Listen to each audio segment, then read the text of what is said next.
Olá, pessoal. Saudações a todos presentes, saudações que estão nos acompanhando de casa, do trabalho via online. Bem, dando sequência ao nosso estudo sobre procedimento, vamos para a telinha. Nós examinamos, no nosso último encontro, as questões pertinentes ao não recebimento, rejeição material. Agora, recebimento da denúncia ou da queixa. O recebimento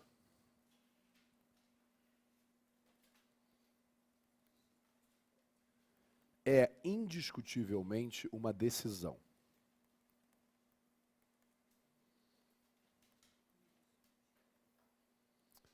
Possui conteúdo decisório, isso é inconteste no STF, bem como no STJ. É decisão. Por conseguinte, se provier de juiz absolutamente incompetente, estaremos diante de um pronunciamento absolutamente nulo. O que significa dizer que não produzirá qualquer efeito. O que significa dizer que não terá havido a interrupção da prescrição. Então, o recebimento da denúncia possui inegável conteúdo decisório. STF, STJ. Por isso, se provier de um juízo absolutamente incompetente, estaremos diante de um pronunciamento absolutamente nulo nos termos do artigo 567 do CBP.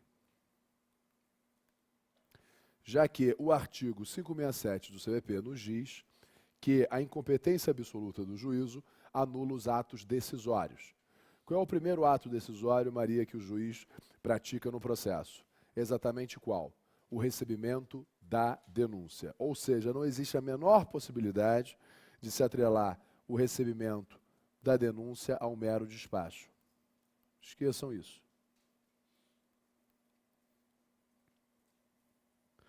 Até porque o recebimento é um pronunciamento que vai, conforme já disse, se válido for, interromper a prescrição.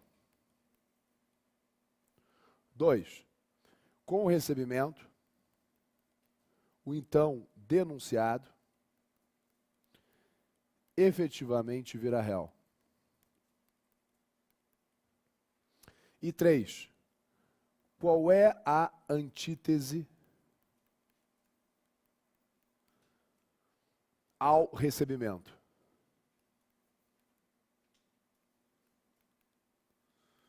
O não recebimento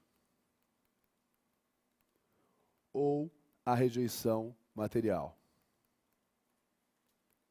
sendo ambas, inegavelmente, de conteúdo decisório.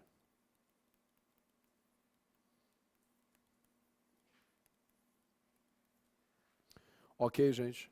Então, não há dúvidas de que o recebimento tem conteúdo decisório, até porque interrompe a prescrição, artigo 117.1 do CP, porque torna o denunciado réu e porque a sua antítese vai consubstanciar o quê? Não recebimento ou rejeição, que são pronunciamentos de conteúdo o quê? Decisório, ok? É muito importante estabelecer essas balizas, porque, anotem,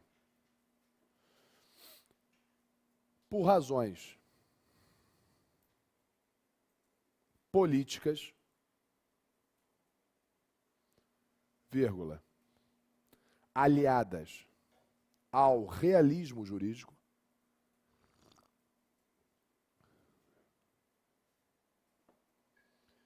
os tribunais superiores toleram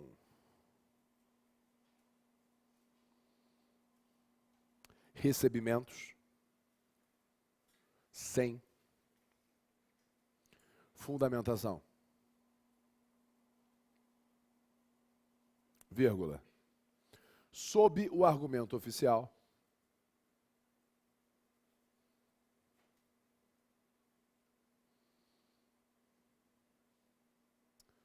de buscar preservar a imparcialidade do juiz, vírgula, evitando pronunciamentos meritórios assodados.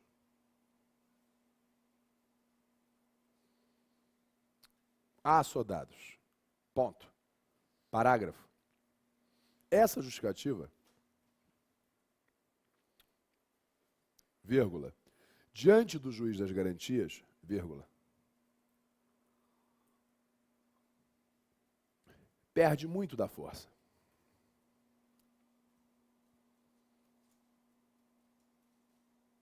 Vírgula, mas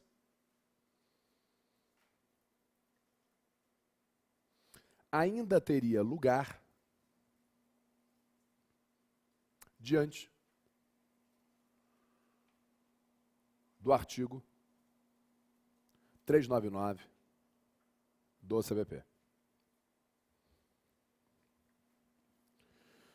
Pessoal, um dos critérios de hermenêutica constitucional, que vocês inclusive estudam em direito constitucional, com Bernardo, diz respeito ao realismo jurídico, né, origem escandinava, que são aqueles cenários nos quais, diante de um caso concreto, o juiz primeiro chega a quê? À conclusão. E aí depois ele vai construir uma fundamentação que dê aceitabilidade, que dê legitimidade mínima àquela sua decisão. Esse é um, tá, dessas hipóteses. Por quê? Vamos ser sinceros. Já comecei a nossa aula dizendo, o recebimento da denúncia inegavelmente é decisão. Nem os tribunais superiores colocam isso em xeque. Então, se temos uma decisão sem fundamentação, isso importaria tecnicamente em quê? Nulidade absoluta do ato. Considerado, telinha, o artigo 93, inciso 9, da Constituição. Extremamente potencializado, devo dizer a todos, pelo atual artigo 315, parágrafo 2º, do CPP,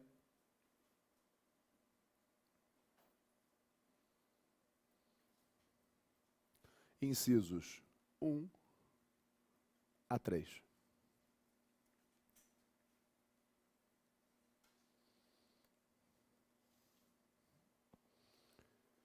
Então, não há dúvidas de que, se fôssemos aqui privilegiar a técnica mais rigorosa, nós teríamos que sair nulificando todos os recebimentos da denúncia Brasil afora.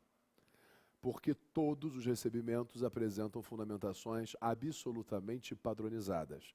Ou seja, é só mudar basicamente o quê? O número do processo e o nome do denunciado.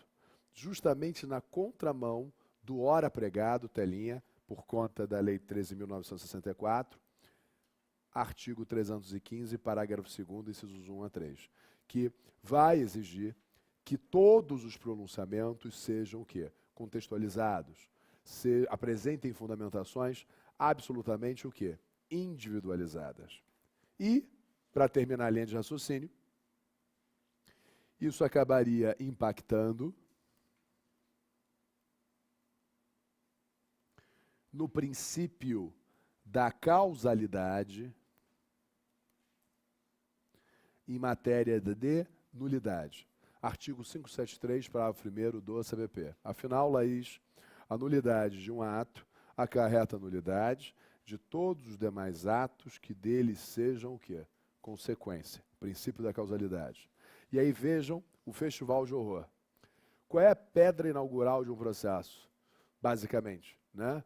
O recebimento da denúncia. Se eu nulifico o recebimento da denúncia, nós estaríamos nulificando o quê?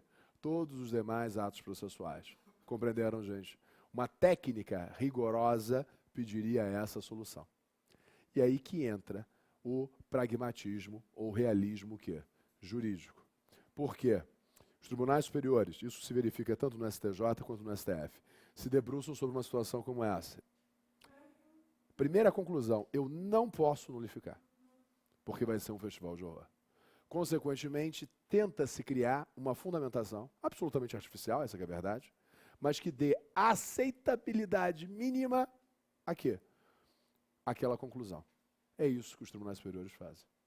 Então, o que os tribunais superiores vão dizer? Olha, a gente vai tolerar recebimentos da denúncia sem fundamentação ou com fundamentação o quê? Padronizado. Desculpa, preservar a imparcialidade do juiz. Mas é óbvio que é um argumento construído artificialmente, para inglês ver. Por quê? Se assim fosse, imaginem as medidas cautelares preparatórias à ação penal. Todas elas. Porque se pararmos para pensar, né, nas medidas cautelares preparatórias à ação penal, todas vão exigir o quê? Análise quanto ao fumus comissi delicti. Vão exigir análise quanto à plausibilidade da pretensão o quê? Condenatória. Então, evidentemente que seriam pronunciamentos sob esse ângulo, sob essa linha de raciocínio, que também comprometeriam o quê? A imparcialidade do juiz. Ok? E acompanhe. Na sequência do que eu ditei para vocês, é óbvio que a figura do juiz das garantias faz com que essa argumentação perca a força. Ou seja, uma argumentação que já foi artificial fica mais fragilizada. Por quê? Nós teríamos um juiz das garantias que não se confundiria com o juiz efetivamente responsável. Por quê? Pela instrução e pelo julgamento. Até aí tudo bem? Agora, isso significa que os tribunais superiores serão obrigados a descartar, né, essa saída hermenêutica que eles encontraram? Não. Por quê? Basta pensar o seguinte, só vai ter que adaptar um pouquinho mais esse discurso. Olha, esse primeiro juízo de admissibilidade, eu tolero que seja sem fundamentação, para quê? Para não importar antecipação do juízo de admissibilidade previsto no artigo quê? 399 do CPP. Compreenderam, gente? Ou seja, é só fazer uma adequação. Não vai falar em pré-julgamento da causa como um todo, mas vai dizer, tolera uma fundamentação mais genérica para que não haja antecipação da decisão prevista no artigo quê? 399 do CPP. Esse ajuste vai precisar ser feito. Tudo bem, gente? Agora, presta atenção, tá? Posição minoritária, parágrafo. Alguns autores já sabem, isso é posição minoritária, mas é uma posição, por exemplo, importante numa prova discursiva para o MPF, porque vocês vão encontrar isso, por exemplo, no Eugênio Pacelli, tá ok? Que é o seguinte, alguns autores, como Pacelli,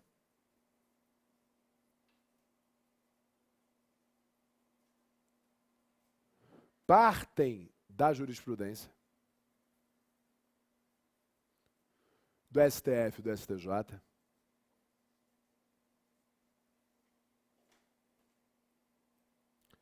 para concluir que o recebimento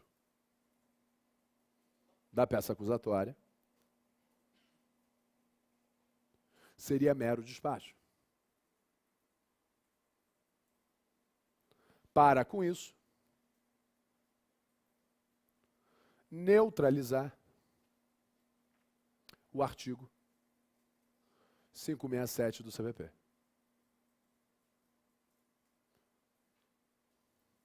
Ponto. O que vocês precisam entender, por favor, isso está longe de consubstanciar a orientação dos tribunais superiores, mas isso é uma construção que esses autores farão para tentar com isso o quê? Bloquear a incidência do artigo 567 do CPP. E a linha de raciocínio aqui é muito clara. Qual é a linha de raciocínio aqui? Cristiane, veja só. A. Se o STF ou o STJ dispensam fundamentação do recebimento da denúncia, então é porque o recebimento da denúncia não poderia ser decisão. Porque se decisão fosse, ela teria que ser nulificada. Seria um mero despacho. E pelo artigo 567, a incompetência absoluta do juízo anularia somente os atos decisórios. Então, a contrário senso, os despachos seriam preservados. E aí, com base nisso, eu garantiria o quê? A interrupção da prescrição. Fica muito claro porque que essa é uma posição interessante numa prova discursiva oral para o MPF. Compreenderam, gente? Agora, conforme já lhes disse, não avalizada pelos tribunais superiores. Porque, embora os tribunais superiores dispensem motivação do pronunciamento de recebimento da denúncia, em momento algum colocam em xeque que esse pronunciamento tem natureza o quê? De decisão. Tanto que, presente a incompetência absoluta do juízo, a jurisprudência é torrencial. Em qual sentido? Processo absolutamente nulo desde o recebimento da denúncia. Ok, gente? Que isso fique claro. Bem, conforme já lhes disse, sempre trazendo posição dominante, sempre trazendo as posições minoritárias, direcionando-as pontualmente para os concursos que tenham identidade com essas posições. Bem, resolvemos essa temática. E aí, coloca uma observação. Dentro dessa toada,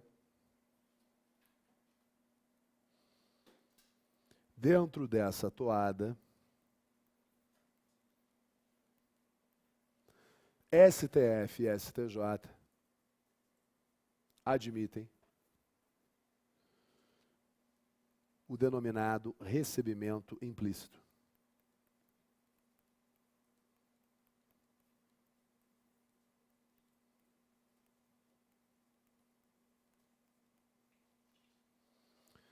Utilizando-o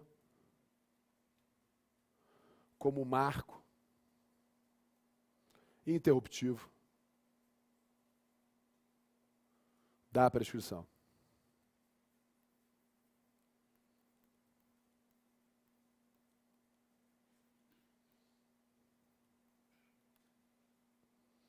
Nada mais sendo do que o pronunciamento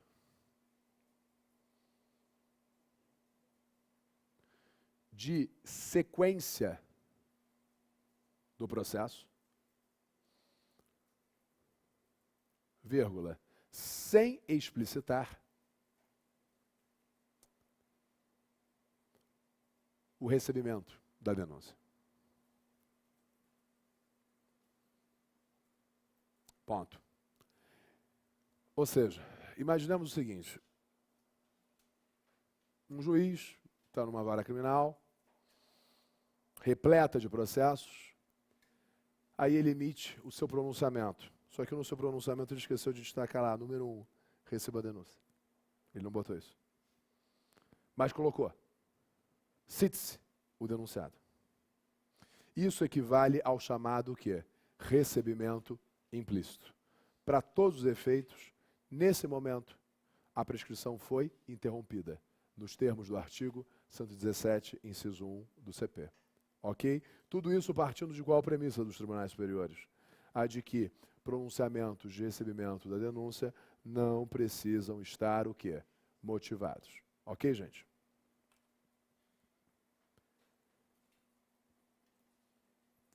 Agora,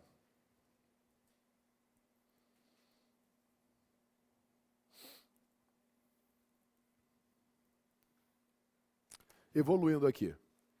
Tivemos, né, o recebimento da denúncia. Próximo passo. Citação. Vamos lá? Citação.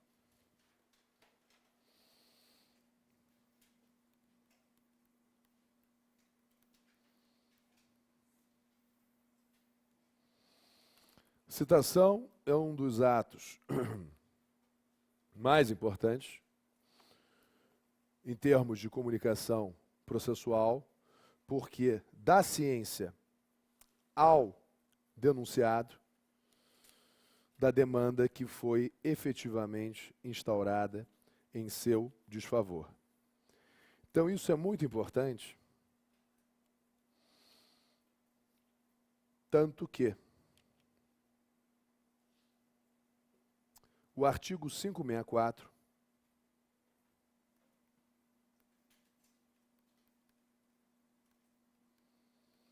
no inciso 3,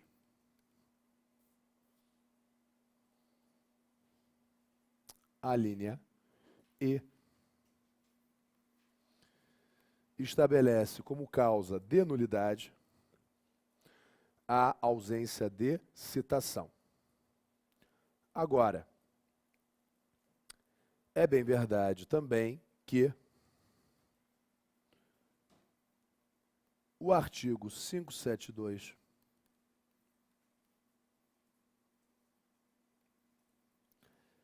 lista as nulidades sanáveis.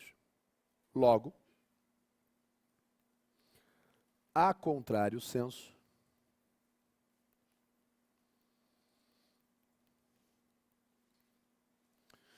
do artigo 572, nós temos as nulidades insanáveis.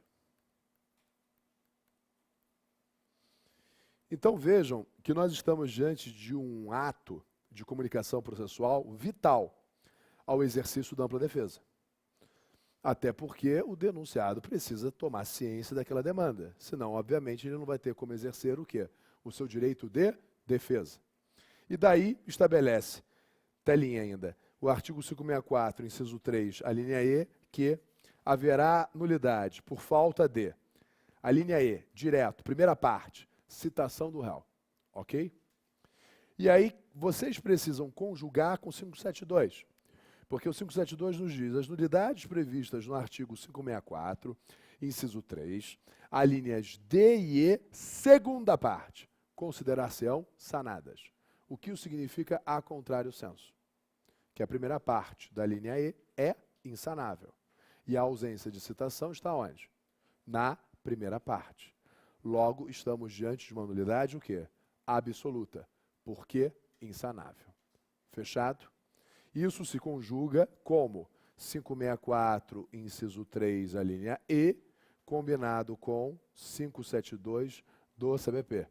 Porque, a contrário senso, chegamos às nulidades o quê? Insanáveis. Ok? Portanto, não há dúvidas de que a ausência de citação é causa de nulidade o quê? Absoluta, porque insanável. Entretanto, aula passada, nunca podemos abrir mão de uma coisa chamada o quê? Prejuízo. Então, imaginemos que não houve citação ou tivemos uma citação o quê? Viciada. Mas ainda assim, por mero acaso, um golpe de sorte, aquele denunciado tomou ciência o quê? Daquele processo. Essa nulidade subsistirá? Não. Por quê? Porque, por vias transversas, ele teve ciência daquele processo que foi formalizado contra si. Isso está também aonde? Artigo 570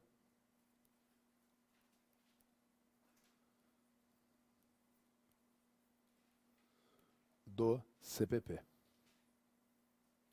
que não deixa de ser uma manifestação do princípio do prejuízo, na medida em que afirma que a falta ou nulidade da citação estará sanada desde que o interessado que compareça. Porque em comparecendo, o que vai acontecer? Jaqueline, né? O que vai acontecer, Jaqueline? Com isso ele demonstra ter ciência o quê? Daquela demanda. Fechado?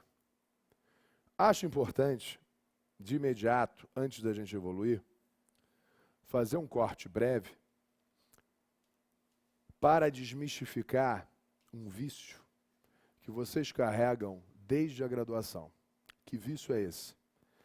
Estudar nulidades de maneira decorada. Por que de maneira decorada? Gravando o quê? Nulidade absoluta, insanável. Relativa, sanável. Nulidade absoluta, prejuízo presumido. Nulidade relativa a exigir demonstração do prejuízo. E sem a preocupação de raciocinar em cima disso. Porque só essa fórmula é absolutamente o quê? Insuficiente. Por quê? Qual é o devido pingo no i? Seguinte, anotem.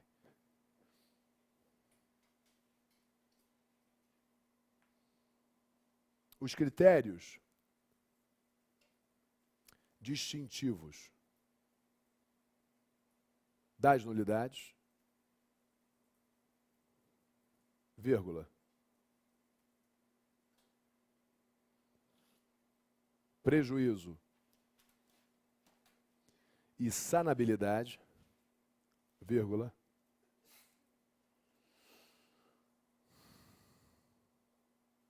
não são excludentes. Não são excludentes. Ponto.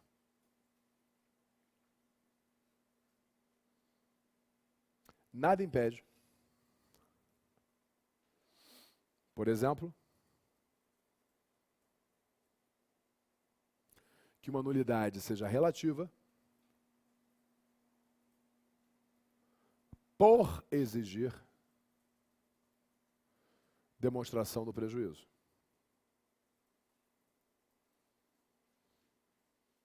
Ponto. Mas absoluta. Por quê? Uma vez demonstrado, revela-se insanável.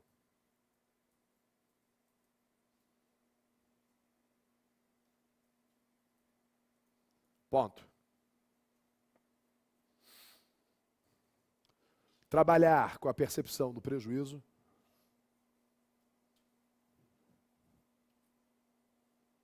é imprescindível e permanente. Ponto. Já dei um exemplo para vocês aqui, mas vamos lá. Entendam bem. Primeiro critério que distingue uma nulidade absoluta de nulidade relativa. Nulidade absoluta, o prejuízo já estaria presumido. Nulidade relativa, prejuízo a exigir demonstração. E o segundo critério, vício sanável, nulidade relativa. Vício insanável, nulidade o quê? Absoluta. O que não lhes é transmitido na graduação? E aí que é o problema. Mostrar que esses dois critérios são absolutamente compatíveis entre si. Ou seja, um critério não exclui o outro. Por conseguinte, nada impede que eu tenha nulidade absoluta sob um critério e nulidade relativa o quê? Sob outro critério. E por que isso é extremamente importante? Qual é a lição que fica disso? Estão numa prova discursiva, estão numa prova oral. Quando vocês se referirem a uma nulidade como absoluta ou como relativa, vocês não podem deixar de esclarecer ao examinador o porquê de estarem assim se colocando. Compreenderam? E digo mesmo, na vida profissional, tá? Quando vocês arguírem determinada o quê? Nulidade. Ou buscarem refutar determinada o quê? Nulidade. Já acabei de dar para vocês um exemplo disso. Porque ausência de citação, como linha de princípio. Nulidade o quê? Absoluta. Porque o quê? Insanável. Conforme, inclusive, está estampado na lei. 564.3e, combinado com 572, a contrário senso. Entretanto, a própria lei desmistifica isso. Porque diz, mas se por razões diversas ele tomou ciência cabalmente daquela demanda, não haverá nulidade a ser declarada por absoluta ausência de prejuízo. Tá? Ou seja, a análise tem que ser sempre contextualizada. Não existe decorar em termos de nulidade. Estou sendo claro? Tentar ir por esse caminho, tá, é tragédia anunciada. Tudo bem? Outro exemplo, só para isso ficar bem, tá, marcado. Súmula 523 do STF. Adoro dar esse exemplo. Súmula 523 do STF. Ampla defesa é o que trata a súmula. E é importante vocês saberem que a ampla defesa é a síntese entre a autodefesa do réu e a defesa técnica. E, sob o ângulo da defesa técnica, é fundamental que tenhamos um réu materialmente o quê? Defendido. Em cima disso, o que diz a súmula 523? Que se não for nomeada, providenciada defesa ao réu, estaremos diante de uma nulidade absoluta. Só que aí ele prossegue o enunciado e diz, agora, no caso de defesa deficiente, a nulidade seria o quê? Relativa. Ok? Vamos lá. Olhem só. Essa hipótese é muito interessante. Por quê? Imaginemos que um processo transcorreu sem defesa técnica. Por que isso é uma nulidade absoluta? Não gosto de pensar quando tem a ideia de prejuízo presumido. É mais do que isso. É a ideia de prejuízo evidente. Ou seja, eu nem preciso investigar aqui, Luma, compreendeu? Eu não preciso. Basta constatar. Tenho um réu sem defensor. Então, considerada ampla defesa, eu até tenho a autodefesa, mas eu não tenho o quê?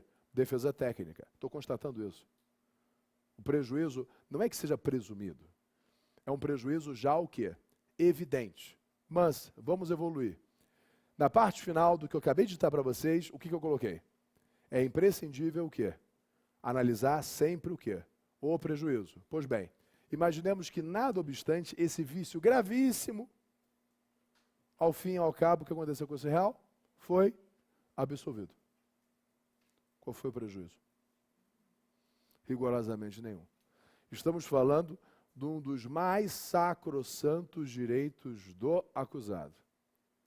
E mesmo a ausência desse sacrossanto direito, não necessariamente importará em 100% dos casos, o quê? Nulidade absoluta. Basta que ao final do processo tenhamos o quê? A absolvição. Ok? Agora, a súmula 523 também fala em defesa técnica deficiente. E fala, nesse caso, em nulidade o quê? Relativa. Por quê? Se eu digo que a defesa técnica foi deficiente, já está embutida nessa afirmação, qual necessidade? Mostrar quais foram as deficiências. Não posso me dizer que a defesa técnica foi deficiente. Tudo bem, mas foi deficiente por quê? O que ela deveria ter feito e não fez? Ou seja, eu tenho que listar. Na medida em que eu tenho que listar, na medida em que eu tenho que demonstrar, essa nulidade passa a ser o quê? Relativa. Porém, demonstrei. Conclusão. Tivemos um réu defendido ou materialmente indefeso? Tivemos um réu o quê? Materialmente o quê? Indefeso. E aí isso se soma ao resultado final do processo. Ele foi o quê? Condenado. Poderíamos dizer que teríamos essa condenação se o réu tivesse sido efetivamente defendido? Não. O que fazer? Nulificar. E, sob esse ângulo, a nulidade vai ser o quê? Absoluta. Porque insanável. Ou seja, vocês não podem tratar esse tema jamais de maneira o quê? Compartimentada. Isso tem que ser analisado como? De maneira o quê? Integrada. E isso é difícil para vocês, eu sei. Porque vocês são muito treinados a fórmulas, tá? A decorebas. Tá? O exame do OAB perpassa muito por isso, que é terrível. Porque eu me vejo num papel, muitas vezes aqui, não apenas de construir o conhecimento, mas ter que desconstruir vícios para, em cima disso, construir. E esse é um dos momentos. É um desses momentos. Então, deixar claro que nulidades são um tema que envolve raciocínio, do início ao fim. Estou sendo claro? Então, repito, e por isso que eu gosto sempre de dar esse exemplo. Se eu estou diante de uma defesa deficiente, eu tenho que mostrar quais foram as falhas. Sob esse ângulo, nulidade o quê? Relativa. Porém, se eu demonstrei as falhas, conclusão final, temos um réu materialmente o quê? Indefeso. E o resultado final desse processo foi qual? Condenação. Não posso garantir que haveria essa condenação, isso seria um exercício de futurologia, se a defesa técnica tivesse sido o quê? Bem exercida. Consequentemente, só me resta fazer o quê? Nulificar. E refazer. Sob esse ângulo, nulidade o quê? Absoluta. Por isso que disse e repito mais uma vez, sempre que vocês trabalharem em uma prova discursiva, numa prova oral, na vida prática de vocês, com nulidade absoluta, nulidade relativa, não deixem isso solto. Vocês têm que dizer na prova o porquê de Maria a nulidade ser absoluta. Ou o porquê de vocês estarem trabalhando essa nulidade como o quê? Relativa. Fomos claros? Ótimo. Próximo bloco tem mais.